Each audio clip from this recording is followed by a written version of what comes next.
Hello, ladies and gentlemen. I am Dr. Claudia Albers, Planet X researcher and professional physicist.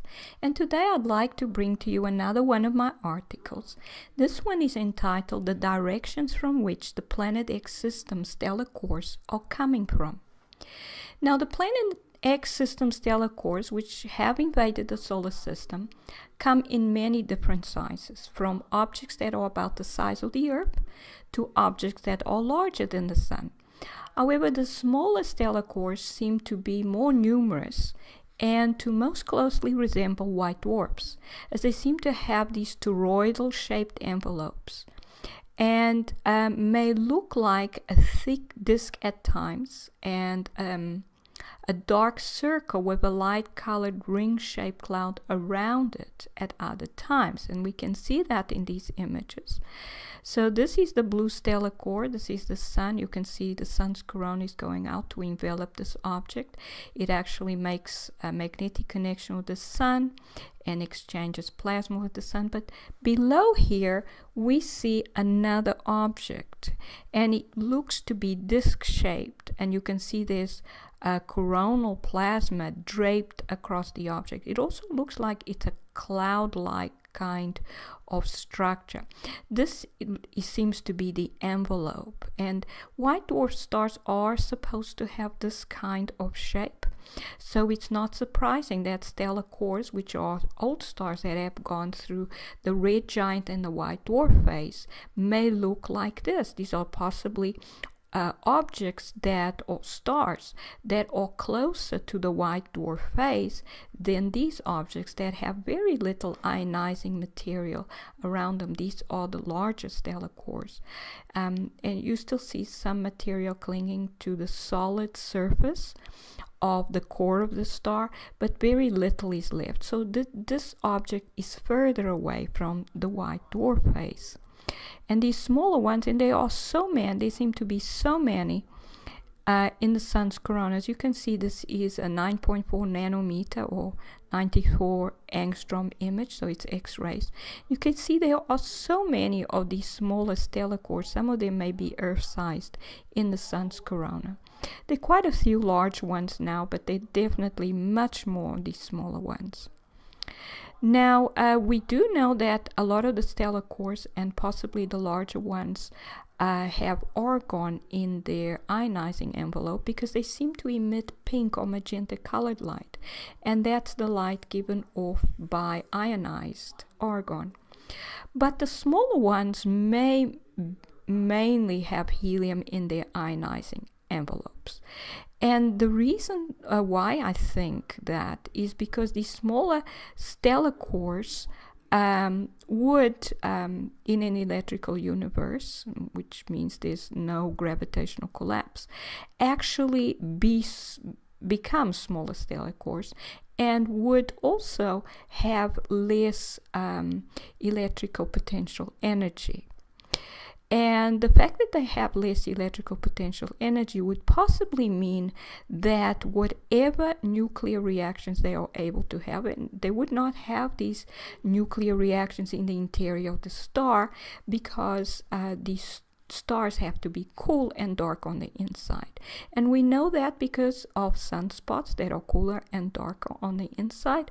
And through sunspots we can see into interior stars. And also the fact that the Sun goes partially dark whenever these objects are close to it, or as a reaction to these stellar cores in the Sun's inner corona. And this means that the Sun cannot have nuclear reactions coming from inside it, because then there would be light and energy coming from the interior of the Sun all the time, and you would never be able to go dark. But since the Sun does go partially dark periodically, we know that this is not happening. So whatever nuclear reactions are happening will be on its surface. This also means that white dwarfs will cool down much faster than what is expected if there were nuclear reactions happening on the inside of stars. Because only the outside of the star would need to cool down. The interior is already cool and dark. So these small stellar cores may only have had enough energy to have these nuclear reactions, which are aided by the electric potential energy. So they may be called cold fusion reactions, and they may only have had enough energy to be able to have nuclear reactions that turn hydrogen into helium. So then they would end up with an ionizing envelope that only has ionized helium in it. Now, we have some data. Well, these objects are difficult to see because when they come into the solar system, they seem to only emit infrared light. So it seems that wherever they are outside the solar system, they would be very difficult to find because they can only be seen in infrared. So we need perhaps another way of seeing them. I know we have infrared telescopes, but most of the data is not about where these objects are. It's not available to the public. But we do have some astrophysics data regarding X-rays, soft X-rays or low energy X-rays that may give us a hint as to where these objects come from. And this is the way we can do this. First of all, we have the solar system. The solar system is made up of a heliosphere. So just like the Earth has a magnetic field around it, the sun has a magnetic field around it, and this magnetic field forms a bubble around the sun. There are actually two bubbles. The inner bubble is bounded by this boundary called the termination shock boundary, and this is where the solar wind slows down dramatically. But beyond that, there is an outer bubble called the heliosphere, and the boundary between the heliosphere and interstellar space is called the heliopause. And then as the sun moves through the galaxy in this direction indicated by the arrow, we have another section called the heliosheath, which is between the termination shock boundary and the heliopause. Outside here is the galaxy. And in the galaxy, or the rest of the galaxy, or interstellar space, we have interstellar material. And this is mainly hydrogen and helium. Now, the size of the solar system is about 100 AU. I have drawn it as if it's egg-shaped, but it's possible that it's actually spherical. Both of these bubbles are spherical. Now, the solar system is about 100 AU in size. And so outside it we have interstellar gas. It's 75% hydrogen and 25% helium. And there are two forms of this gas. There's neutral atoms, and these are basically in cold clouds, so at low temperature, and they are neutral atoms, and some are made out of molecular hydrogen. And then there's hot ionized hydrogen and helium, and this is usually around stars, not just young stars. I think even the stellar cores would have some ionized helium or hydrogen around them.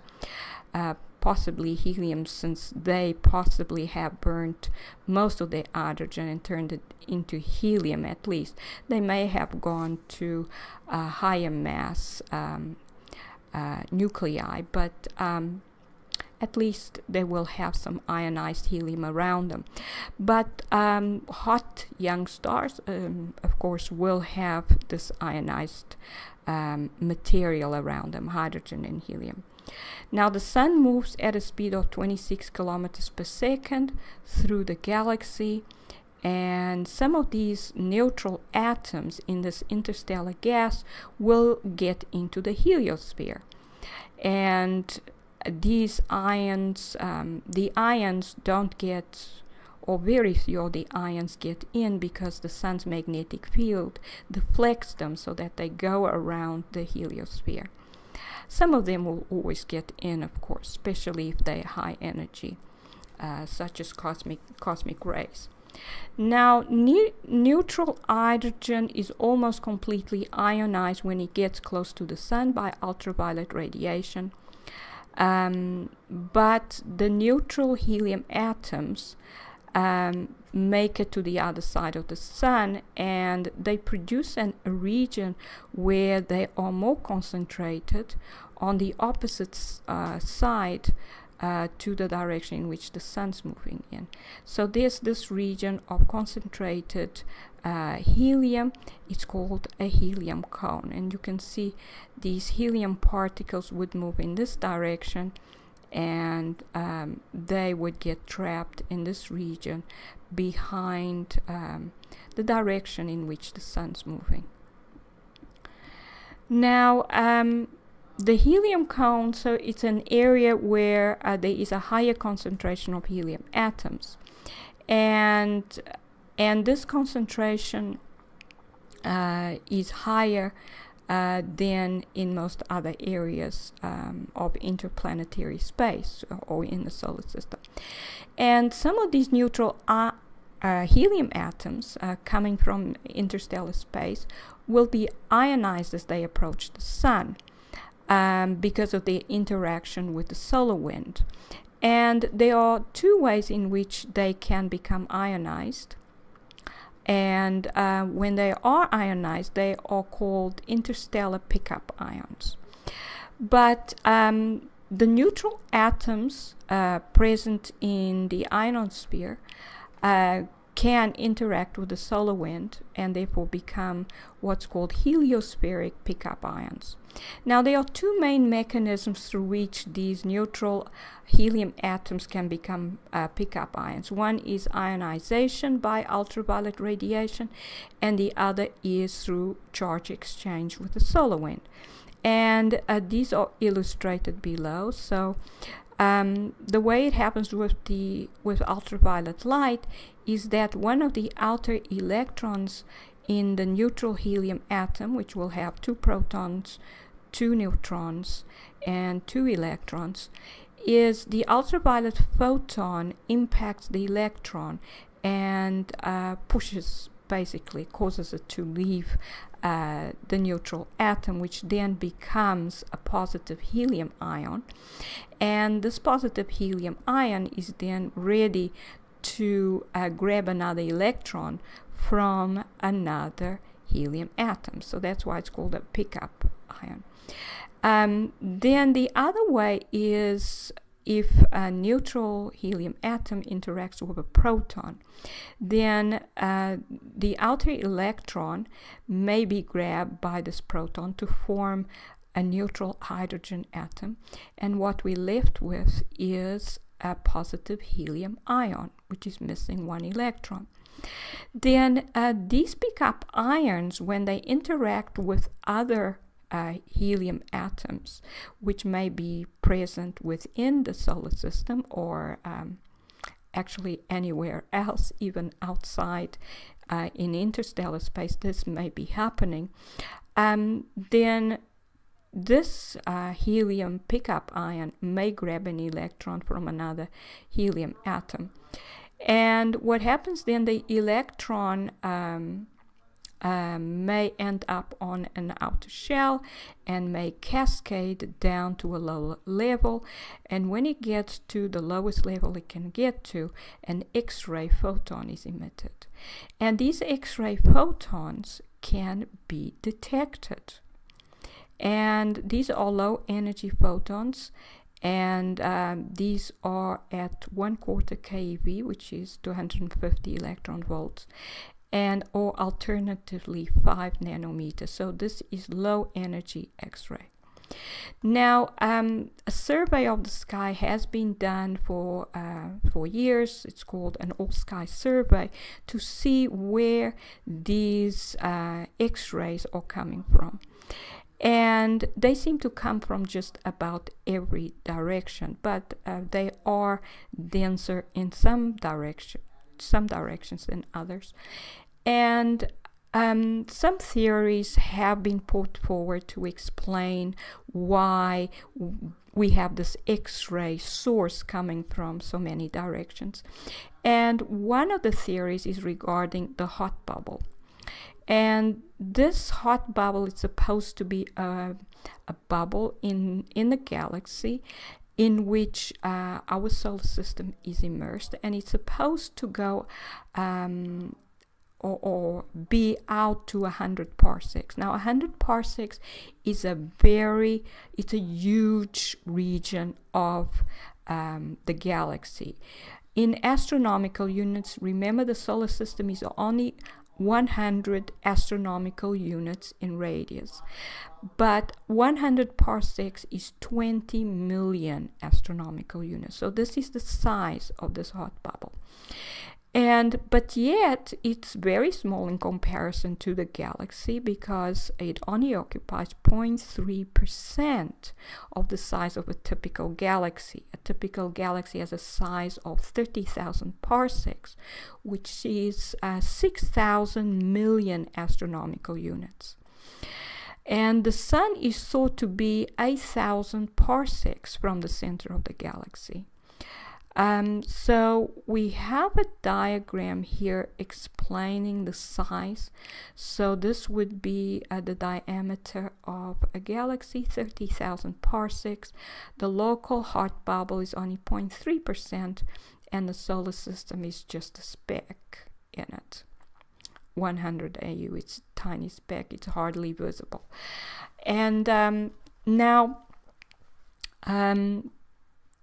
some research has been done on this, as I said, and an all-sky survey has been done where we can see where these X-rays come from, and then we have this theory regarding the hot bubble, which may then explain why these X-rays are coming from these directions, because it would take gas at a temperature of 10 million degrees Kelvin to be able to emit X-rays at a wavelength of 5 nanometers.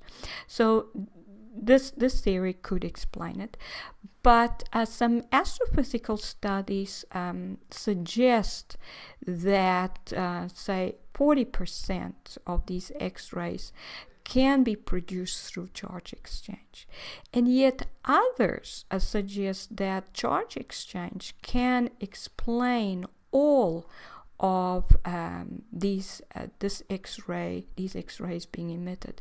So in that case, there would not be any need for the existence of the hot bubble.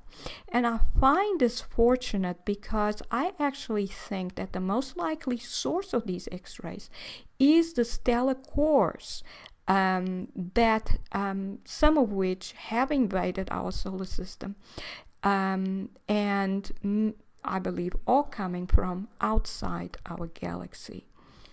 So if we look at where these X-rays are coming from, that can be explained in terms of having the stellar cores coming from these directions and having ionized helium around them, and therefore producing pickup ions.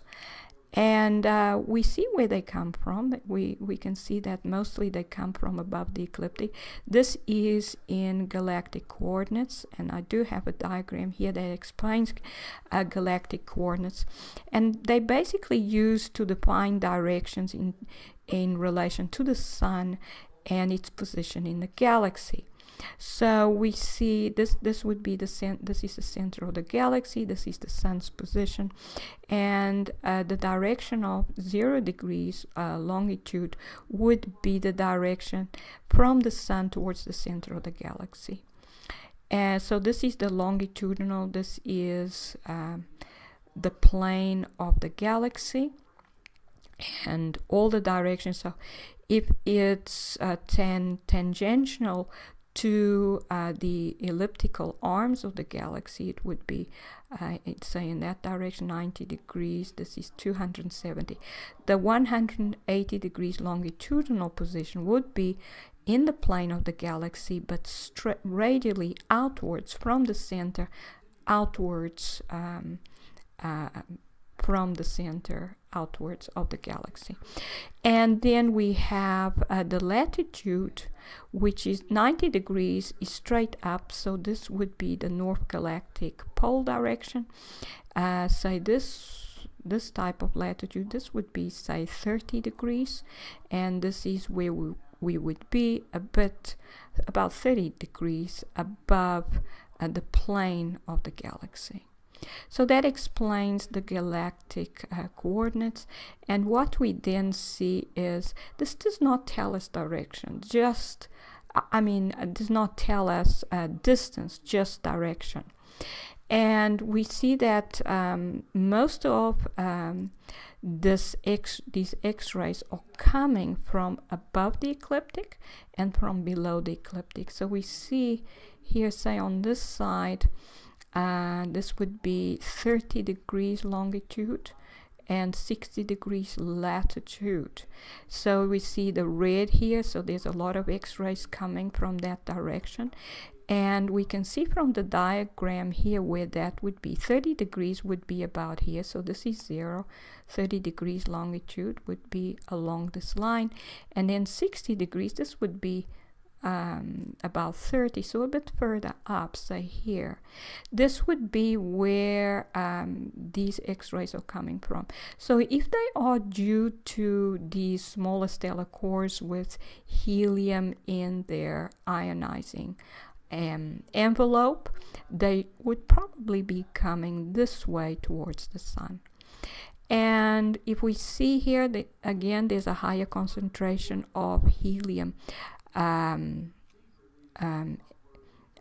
possibly helium, because we have this 5 nanometer X-rays source coming from this direction, and this would be minus 60 latitude, and this is about 60 longitude. And so again we can find it here, so this would be further back there. That would be about 60 longitude and 60 latitude again.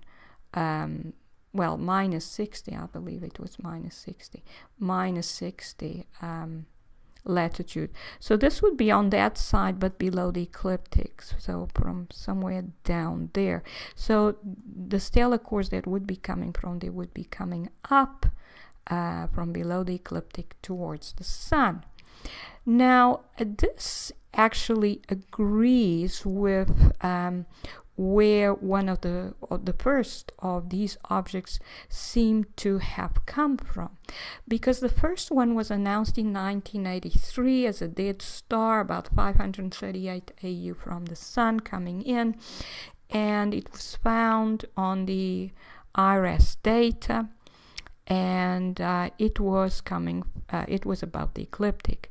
And then Dr. Harrington went to New Zealand to look for more of these objects. He seems to have found one in the early 1990s, and obviously would have come from below the ecliptic.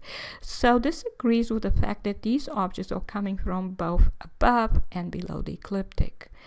And these objects do not emit visible light, so they are not easy to see. But we do know that 90% of all stars are likely to become white dwarfs. And so if white dwarfs cool down much faster than accepted theory says, which I believe they do because stars have to be cool and dark on the inside, then there could be huge numbers of these stars in our galaxy, but they're just not easy to detect. So this may be where they are coming from, and from both above and below the ecliptic, and there may be extremely large numbers of these objects.